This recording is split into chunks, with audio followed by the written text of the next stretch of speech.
Hello दोस्तों, learning by doing पे मैं प्रियंका आपका स्वागत करती हूँ। और जैसा कि आपके सामने है, ये है एनसीईआरटी हिस्ट्री क्लास 8 का हेड राइटिंग नोट्स, जो कि एनसीईआरटी के बुक के माध्यम से तैयार किया गया है। इसमें आज जो हम बात करने वाले हैं वो है अध्याय 9। इसमें आज का लेसन है राष्ट्रीय आंदोलन का संगठन 1870 के दशक से 1947 तक। इस बीच क्या क्या चीज़ें हुई उसके बारे में हम लोग चर्चा करेंगे। दोस्तों, अगर आप हमारे चैनल पर नए हैं तो वीडियो को लाइक कर चैनल को सब्सक्राइब कर दीजिएगा और ऑल का बटन प्रेस कर दीजिएगा, ताकि डेली के आने वाले वीडियो हैं जो आपको ईजिली मिल सके। तो इसमें सबसे पहले हम जो बात करेंगे आपसे दोस्तों वो है राष्ट्रवाद का उदय 1870 से 1947 तक। चलिए इनके बारे में हम लोग जानते हैं। तो दोस्तों, 1870 और 1880 के दशक में बने राजनीतिक संगठनों में राष्ट्रवाद चेतना और गहरी हो चुकी थी। इसमें से ज़्यादातर संगठनों की बागडोर वकील आदि अंग्रेजी शिक्षित पेशावरों के हाथ में थी। आगे जो बात किया गया दोस्तों वो है कि पूना सार्वजनिक सभा, इंडियन एसोसिएशन, मद्रास महाजन सभा, बॉम्बे रेजिडेंसी एसोसिएशन और भारतीय राष्ट्रीय कांग्रेस आदि इस तरह के प्रमुख संगठन थे।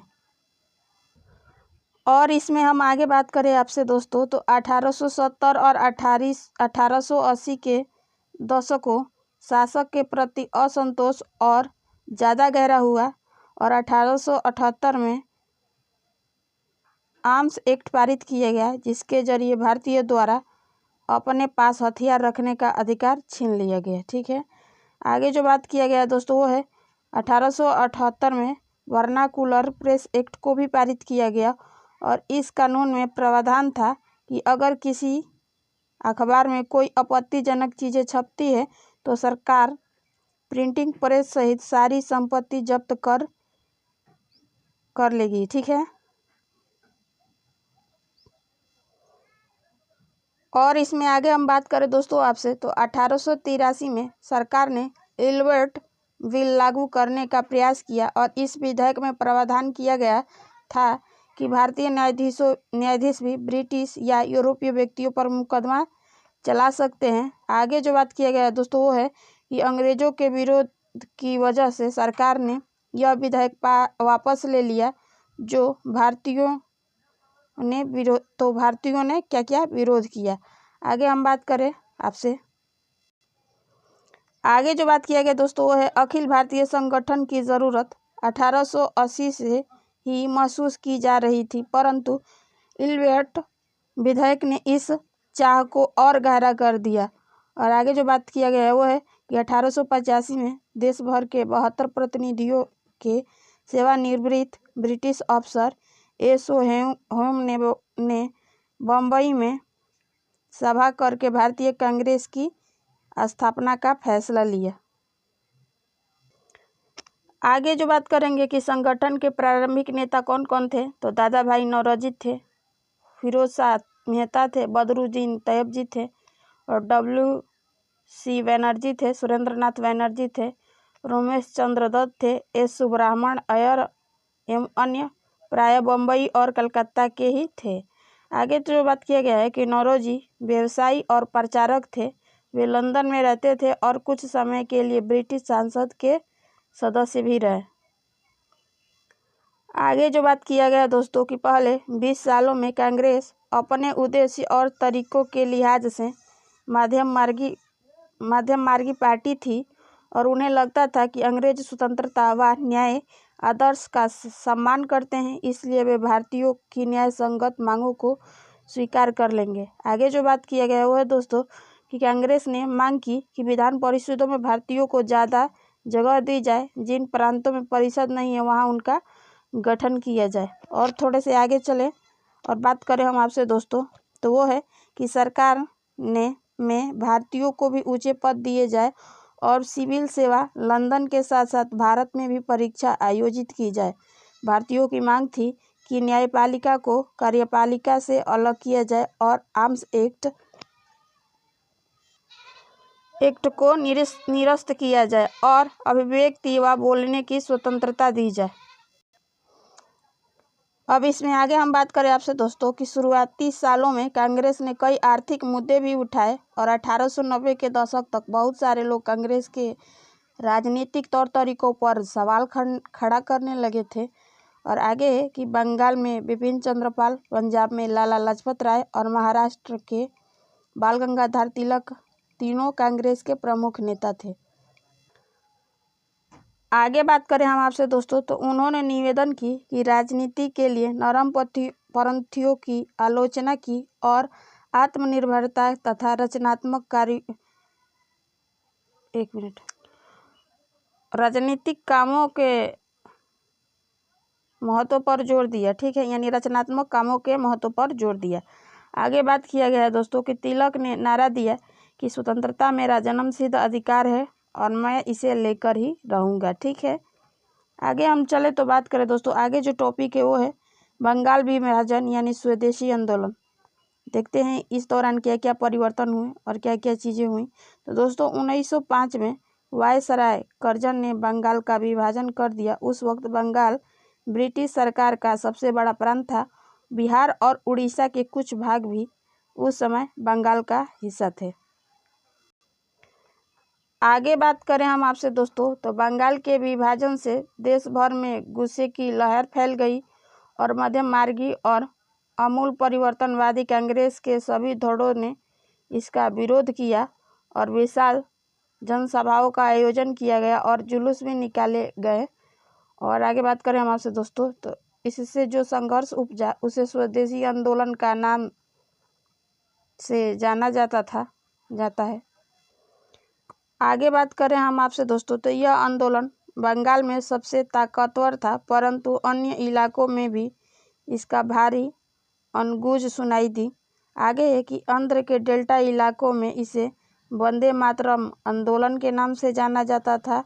और थोड़े से आगे चलें और हम आपसे बात करें तो स्वदेशी आंदोलन ने ब्रिटिश शासन का विरोध किया और स्वयं सहायता, स्वदेशी उद्यमी, राष्ट्रीय शिक्षा और भारतीय भाषा के उपयोग को बढ़ावा दिया।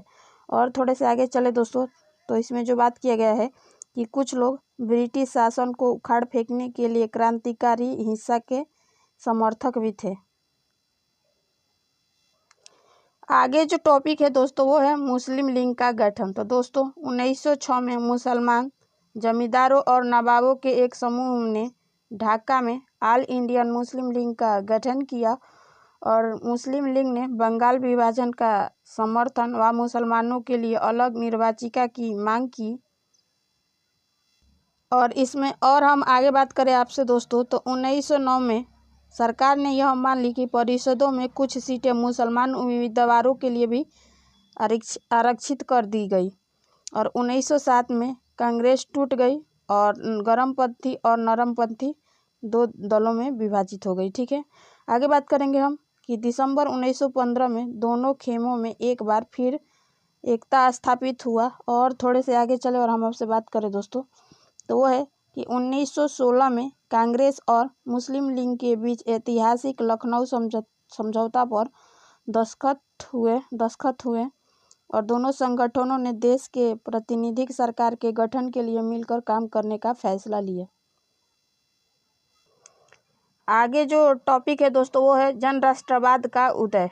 तो दोस्तों 1917 में रूस क्रांति के बाद किसानों और मजदूरों ने संघर्षों का समाचार तथा समाजवादी विचार बड़े पैमाने पर फैलने लगे थे, जिससे भारतीय राष्ट्रवादियों को नई प्रेरणा मिलने लगी।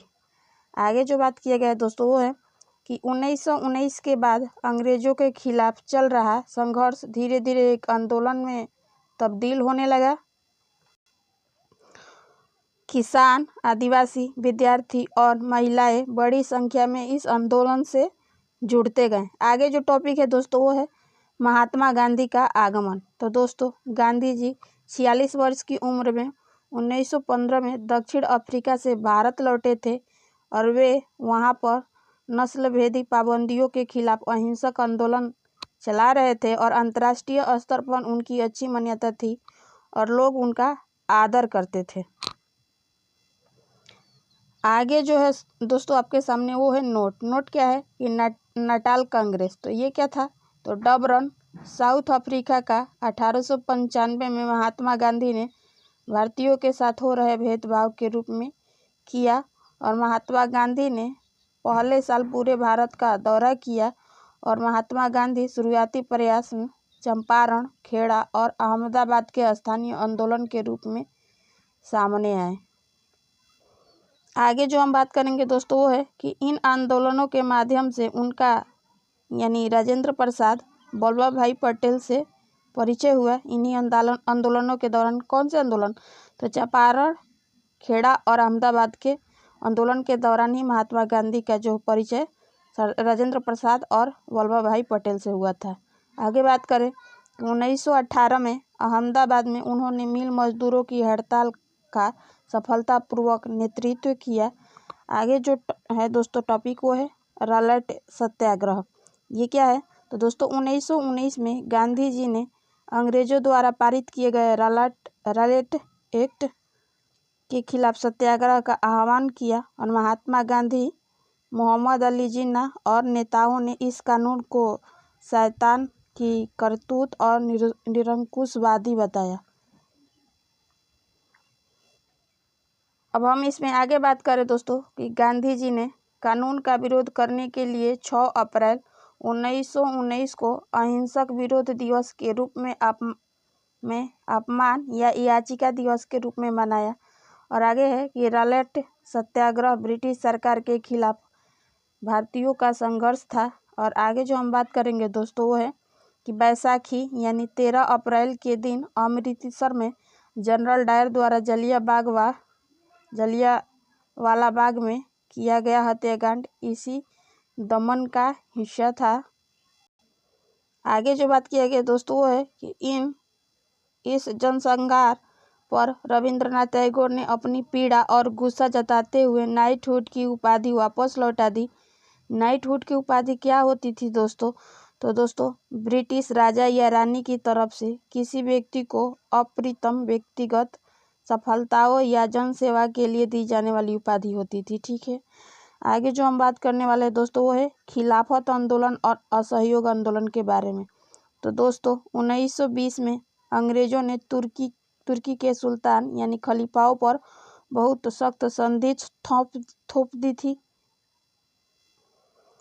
भारतीय मुसलमान यह चाहते थे कि पुराने ऑटोमन साम्राज्य में स्थित पवित्र मुस्लिम स्थानों पर खलीफा का नियंत्रण बना रहना चाहिए और खिलाफत आंदोलन के नेता मोहम्मद अली और शौकत अली एक सर्वव्यापी असहयोग आंदोलन शुरू करना चाहते थे।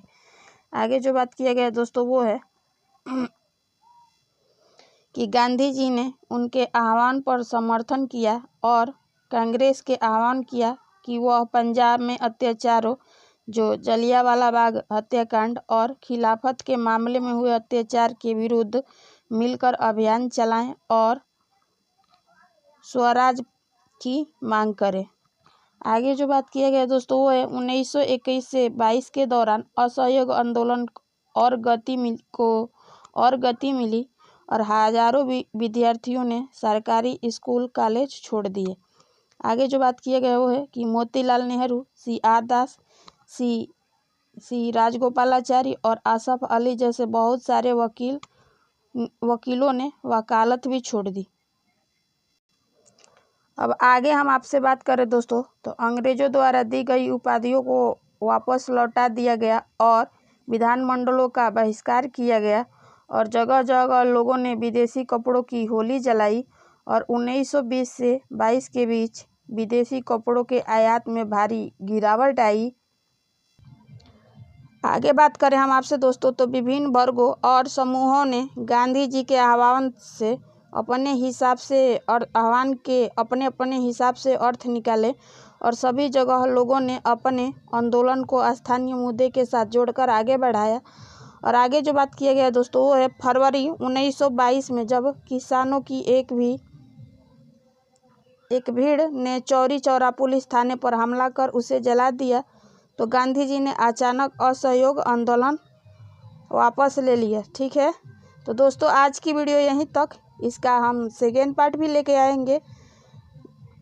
फिर मिलेंगे नेक्स्ट वीडियो के साथ, तब तक के लिए धन्यवाद। दोस्तों अगर आप हमारे चैनल पे नए हैं तो वीडियो को लाइक कर चैनल को सब्सक्राइब करके अपने फ्रेंड का लिंक यार जिनसे कनेक्टेड है उनके यहाँ शेयर करें, ताकि इस कंटेंट का प्रॉफिट उन लोगों को भी मिल सके। फिर मिलेंगे नेक्स्ट वीडियो और इसके सेकेंड पार्ट्स के साथ। तब तक के लिए धन्यवाद। आपका दिन मंगलमय हो।